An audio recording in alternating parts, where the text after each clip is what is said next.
Hello guys, today I tried to survive a whole day in the wilderness here in Austria. I don't have anything except the film gear with me. If something should happen, I have my mobile phone with me for safety reasons, in order to be able to inform someone. Otherwise, I'll not use it. In the forest I am in, there are mainly ash trees, maple trees and hazel bushes. Normally the share of spruce in the Austrian forest is about 50%, but here the share of deciduous trees is much higher. I haven't seen a trace of water since I got here in the woods. Now I've luckily found this stream, which should contain quite clean water, as it springs directly from the mountain. If I had only found unclean water, I would have to boil it and possibly filter it. I've just found the first edible plant. Here are some nettle plants. They have a very high protein content, so the nettle is a very important survival plant. I can eat it raw, I just have to be careful with their stingers. Here are also some dandelions. They don't have as many proteins as nettles, but they are still very important as a source of food. Look what I've just found. This plant on which two bumblebees are sitting is called cabbage thistle, and it's also edible. If you want to know more about these plants and how to use them, you can watch my videos which I made about these plants and which are also linked in the description.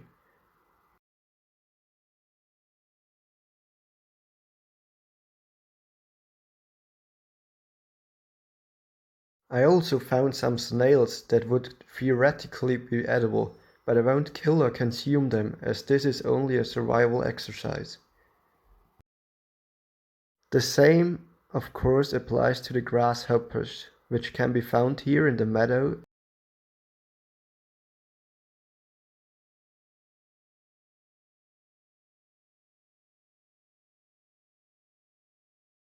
If you're in a survival situation, you should always make sure that you take tinder with you when you have the opportunity. I don't know this plant, probably it's a thistle, but these seeds look flammable, so I take. Fortunately, I found a birch tree later.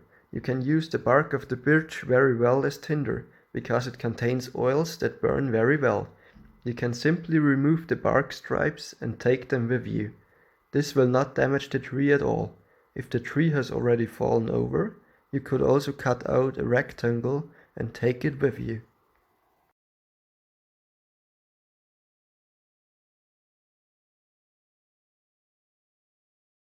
I've just found a little snake. It is about 1 meter long and completely harmless to humans. If I wanted to set traps to catch animals, I'd set them here. These are natural paths that animals often use. Here the chance of success would be much higher. I also saw deer nearby, but they ran away as soon as they spotted me. As it soon gets dark, I look around for a place where I can spend the night. Now I am in a rather steep forest. Apparently someone has trimmed the hazel bushes and piled up the branches here a few years ago. This would be a very good place for me to set up camp. Because of the many branches, I not only have it soft at night, I'm also protected from the ground, which takes away a lot of heat when you sleep directly on it. The sun has already set, so I should rather hurry with building the shelter. First of all, I covered the sticks on the ground with a few layers of ash leaves, which I found not far from here.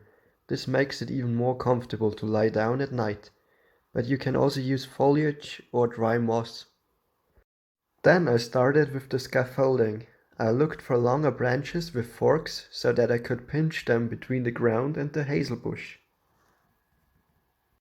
I then tied straight branches to them using small, very flexible twigs. Those twigs are most likely from a dogwood shrub. Otherwise I could have used stinging nettles to make a string, or the bark of the hazel bushes, which can also be used very well as a string. For the roof I put ferns on the horizontal branches. You start at the bottom and then cover the whole roof until you reach the top. This should keep out the rain in case it gets rainy at night and also keep some warmth in the cave. If I cover the sides, it stays a little warmer in there than outside. Here you can see the whole bed with the roof again. Hopefully I'll have it comfortable and warm during the night. It's dark now. Fortunately the weather is excellent. Due to the full moon I can still see almost everything during the night. Unfortunately, I didn't have time to make a fire. I hope that it will still be warm in the night. I just woke up. Fortunately, I woke up in time to watch the sunrise. Even without the fire, it was pleasant at night. The temperature dropped to about 5 degrees Celsius. In my shelter it was a little warmer due to my body heat. After 24 hours in the Austrian wilderness, I now return to civilization. It was a very nice experience and I'm thinking about doing something like this for a longer time.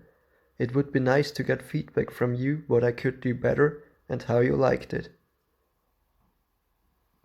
See you next time. Bye.